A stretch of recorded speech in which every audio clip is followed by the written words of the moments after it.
аав ээж минь анаахын дэдэд оруулъя гэдэг. Анаахын дэд сур гэдэгт. Ялгантаас явахгүйгээл ер нь л гэр амтай байсан юм уу? Тэгээд сураагүй. Тэгээд яг өдийг хүртэл тосгондоо ажиллаж амьдарч байгаадаа гарахалтай байдаг. 35 жил ажиллах хугацаанд бис заслын сувилагч, лаборант, дархлаажуулалтын сувилагч, ариутгалын сувилагч, нэран сувилагч гэд ер нь бүх тасаг нэгж дээр ажиллаж байсан. За намайг төгсөж ирэхэд бол одоо тэр 95 6 он 7 8 он хүртэл тэр бол бид нар одоогийнх шиг нэг удаагийн хэрэгсэл гэж байгаагүй шилэн шипрез ариутгалд өгж ажилтдаг байлаа. Тухайн үед яг тэр төвшөнд хүргэж ажиллах үед бол одоо үеийн сайхан сувилагч нар маань байлаа. Одоо Цэрэндаваа ихч байна. Харямаа ихч, Цагаанчлуу ихч гээд Наран чимэг гээд лаборант сувилагч байлаа. Бас дагалдаж ажиллаж байлаа. Ер нь бол бид нар ахмад үеэсээ маш их юм их сурч, маш их юм зааж өгдөг байлсан. Одоо ч бид нар бас залуу үедээ бол өөрсдийнхөө төвшөнд ажлыг хийлгэхийн тулд бас нэлээд л зааж сургаж, ажлахтаа ажиллана, инээхтэй инээн тэгэл сургаж өгч байгаа доо. Бахархалтай байдаг. Ковид өвчний дархлаажуулалттай холбоотойгоор бол ард иргэдийн маань дархлаажуулалтанд хамрагдах юу н одоо буурчаад байгаа л да. Энэ нь болохоор ер нь бол бид нарыг дээр 90 онд төгсөж ирэхэд бол ер нь бол дээр үед бол халдварч шар өвчин гэл маш их байдаг байсан. Тэгээд А шарын вакцин, Б шарын вакцин ингээд дархлаажуулалтанд хүүхдүүдийг хамруулснаас халдварч шар өвчин гэдэг бол одоо байхгүй. Тэрнтэй адилхан бид нар вакцин улаан бурхан салхин цэцэг одоо тууралтад халдвар төвчин аль эсвэл одоо ямар нэгэн байдлаар халдвар төвчин гарлаа гэхэд тарилгат халдвар төвчин гарсан тохиолдолд бол бид нар вакцин л хамгаална. Вакцин дархлаажуулалт хийж тухайн өвчнөөс урьдчилан сэргийлнэ гэдгийг хүмүүс одоо маш сайн ухамсарлаж ойлгох хэрэгтэй. Одоо ч нь бол ерөөсөө чөлөөтэй биш тэ мэдээлэл авах нь бол тэгэхээр эерэг мэдээллийг нь маш хамгийн түрүүн одоо мэдээлэлээ аваад дархлаажуулалтанд хамрагдах юм бол тухайн халдвар төвчнөөс сэргийлэх боломжтой. Тийхгүйгээр хүмүүс одоо дандаа сөрөг мэдээллийг нь авчаад хойч үеийнхаа ямар нэгэн өвчнөөс урьдчилан сэргийлэх тал дээр бол буруу мэдээлэл, сөрөг мэдээлэл авснаас болоод дархлаажуулалтнаас одоо татгалзаад байгаа байхгүй юу?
өгөө юу?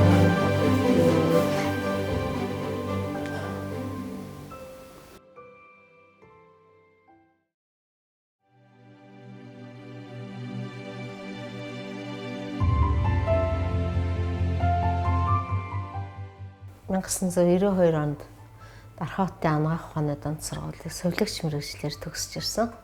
92-оос 94 онуудад Сэлэнг сумын 3 дугаар багт багийн багамж. 1998 оноос Ялган тосгоныхаа эрүүл мэндийн төвд одоо совилогчаар ажиллаж байгаа. Энэ хугацаанд ээлжийн совилогч, тэгээд эмийн бус эмчилгээний совилогч, ариу тахлын ажилтан гэх мэтчлээ.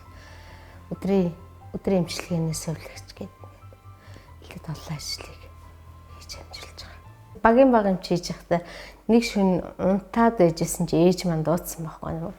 Яасан болоо гэсэн чи миний өстэй дээлэг ингээд галд бүлээс гиссэн. Тэгээд босоод ирсэн чи хайнаас морины төвргэн гараад миний хүү дуудлага ярьж байгаа шиг байна.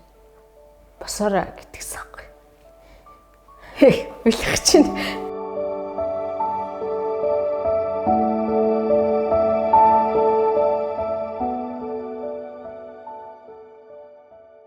Тэгээ боссон чинь яг морьтой хүн ирээд манай уян дээр буугаад орж ирсэн гэсэн чинь нэг жирэмсэн хүн төрөөд нэг хүүхэд мөртөнд болохгүй шиг байна гэд тийм жоохон хүүхэд морьтой явуулчихсан.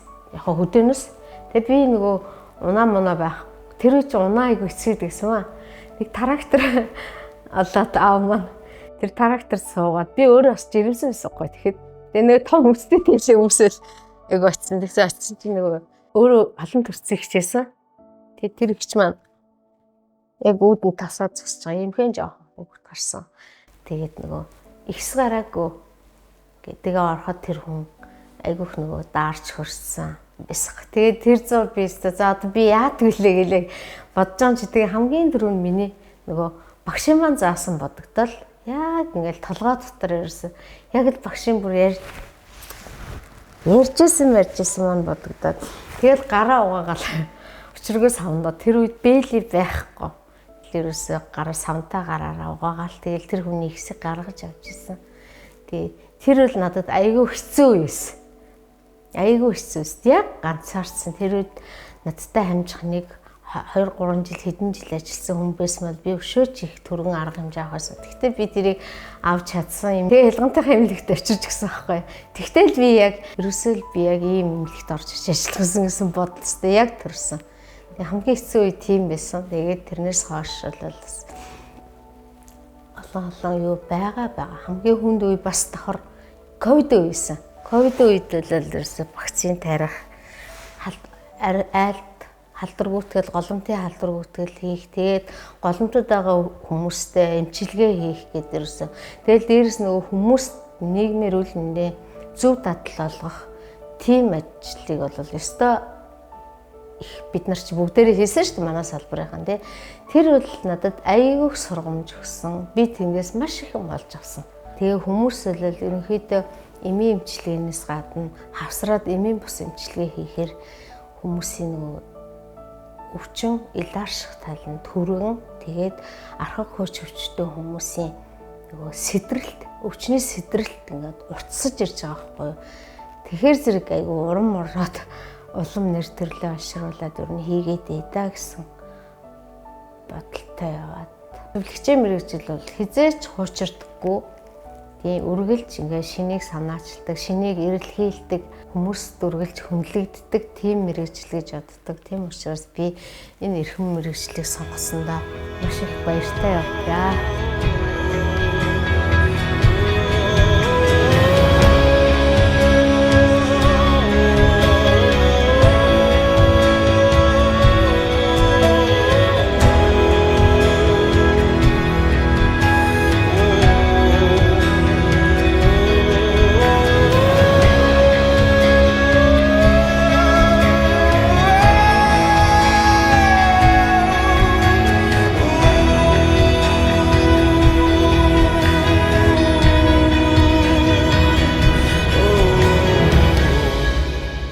За сайн байна уу та?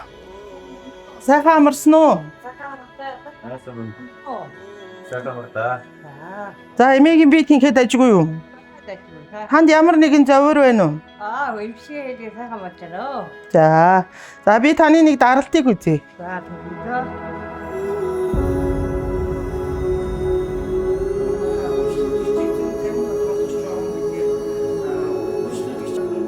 Эмийн имчилгээний өмнө дүр саншилгаа бага шинжилгээний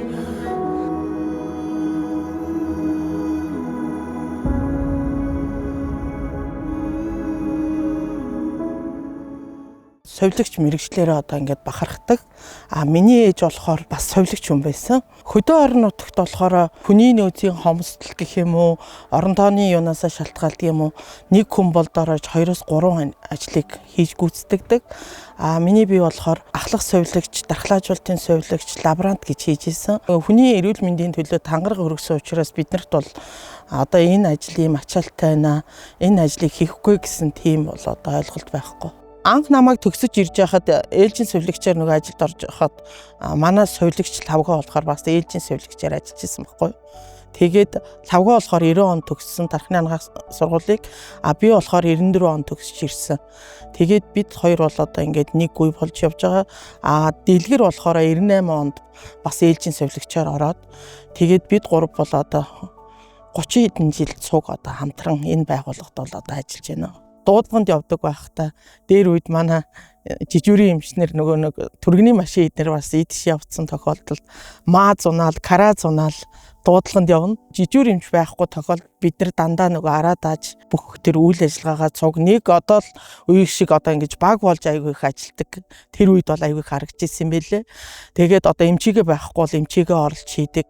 Өөр одоо үйлчлэгч маань байхгүй бол одоо бид нарыг өөр тариа хийж явах тохиолдолд манай асаргч нар бидний өмнөөс бас хүмүүс зөвлөгөө өгч юм уу те утсандаа дуудлага модлого өгөх тийм тохиолдлууд бас аягүй их байдаг байсан. Бидний хойч үе болсон совилогч нар маань шинэ төсөлтөөр ирж байгаа совилогч нартай болохоор би анхнаас нь л ер нь ажлын байран дээр ажлын эмэг цэгц ерөнхийдөө хүнд хүргэж байгаа тусламж үйлчлэгээ ерөнтэй чанартай тэр хүнд илүү одоо өвдөж ирсэн хүнийг дахин нэмэлтээр одоо өвдөлт үүсгэх зорилгоор суцыг одоо сайн хатгадаг совилогч байх хэрэгтэй гэдэг үүднээс ерөнхийдөө тэр ажлын байрны тийм дадлагжих сургалтыг айгүй их төлхөө хийж зөвлөж одоо явж байгаа.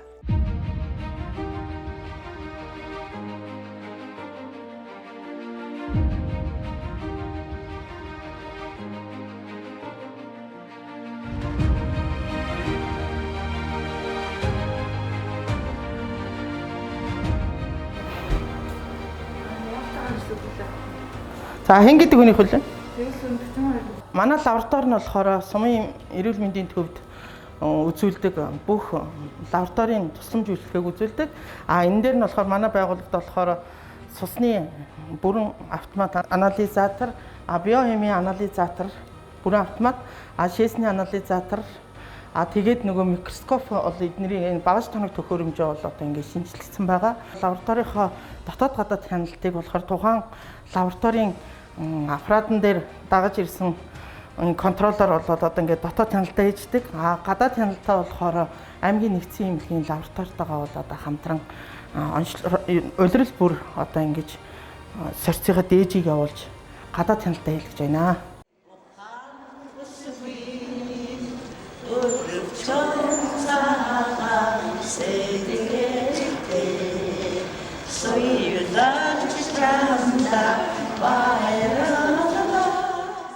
Угаасаа дэгийн нөгөө анх ингээд ээлжийн совилогчаар яг орж ирчихэл урд одоо манай соёлын сууж байгаа өрөө чинь тарийн өрөө байсан шүү дээ.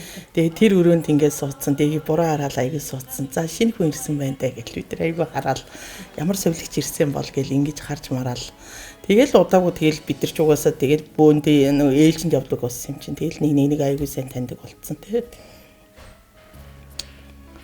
Ээлжинд явхаар чи бид нар бас гэртээ хараад ээлжинээс бууж ирлээ гэж унтаал. Аав ээж дээрээ байх чи сайхан байж.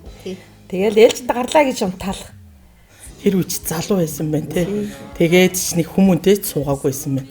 Тэгэл ерөөс айгуу дураараа тэгэл сайхан ажилд гарлаа гэж унтаал. Буулаа гэж нэг унтаал. Тэгэл ерөөсөө унтсаар байгаа л нэг үед хэд л Одоотой харьцуулахаар бас ингээд янз янзын өөрчлөлтүүд аль аль дээр гарсан байгаа юм тий. Тэр үед гар утас гэж байхгүй. Цагаан утсаар эмгэгний цагаан утсаар л тэгээ дээрэс нь машин тэрэг гэж байхгүй бас асуудалтай байсан тий. Зүү шипризэн дээр хүртэл тэгээ. Тийм шүү дээ. Тэгэл би тэдэж анх төгсөж ирж байхад нөө шилэн шипризтэй зүүнийх нь үзүр хоошоогоо мохцсон. Тэгэл тэр зүүнний үзүүрийг хурцлж яах гэж хэдүүлээ. Айгүй ингээл пинцепттэй үрэл тий. Тэгээд 4-8-ын зүг маш их харилдаг. Хамгаалдаг бид нар ч та. Нэг нэгнээсээ нуудаг. 4-8-ын зүг бол хүүхд татахад Үзүүрт айгүй төвхтэй. нөгөөдхөө танихын тулд нөгөө үзүүрт нь утас уяад өргөчдөг вилла. Тийм. Тэгэхээр тэрийг авахар чинь тэр чинь нөгөө юутай шин шахуу яг нөгөө хүүхдэд тохирсон зөв. Тэгэхгүй болохоор бусдын дундраас ялахгүй юм чи цайны цагаар нэг хүн ихэрж өгсөн санаж байна. саналгүй. Бид нар бүгдээрээ оролдоод байсан. Яг цайны цаг бол бүгдээр фирк гэл цанд явуулсан. Ороод ирсэн чи цайнаас ороод ирсэн чи болдроо ихэрсэн. Тий, тэр чинь нөгөө нэг яасан байсан байхгүй. Би өөрөө жирэмсэн. Том гэдэгтэй сондгор. Тэгээ бэжсэн чинь манай хэд бүгдээр гадаа нөгөө хог арилгах гэж гарцсан байхгүй юу. Тэгээ хог арилгах гэж гарсан явсан чинь за чи сондгор наа дараа хараад суужий гэдгийгс. Тэгээ нөгөө цогоогч нөгөө тэр үед чих бэрхшээсэн. Тэгээ цогоогч тэгсэн чинь босоод яваарэ болоогүй гэл нөгөө төрх их юм аа тэгэлээс тэгэхээр нь орой л төрх юм байна да одоо болоогүй л байгаа юм байна да гэж бодоод дотор тариамаараа хийж дуусчих. Тэгээ суужсэн чинь эмчаа сувлагчаа гэж яваад гисэн. Яасан бэ гэж тэгсэн чинь манай авгаа төрлөө орсон чинь нэрээ барыг төржсэн. Тэгээд лавсрэгч тэр үед үйлчлэгч байсан. Тэгээд лавсрэгчүүд хоёр хоёлоо хүнээ төрүүлээд айгу масаацсаач хийцээ бас эксмексээ гаргацсан. Тэгсэн байжсэн урнаа амч орж ирээд. Тэгээ урнаа амч орж ирсэн чи төрсөн юм уу гэх. Тийм ээ хань орой төрх юм байх гэж бодоод тэгсэн чи төрчихлоо. Тэгээ дажгүй юу гэл дажгүй. Тэгээл тэр үед чи айгу бас хүмүүн их бас төрүүлэхэд бас яадаг л хийчтэй төрүүлж мөрүүлээ тий. Симпэсэн хүн хэд гурван барай ихээр тавцсан байна лээ. Sundabe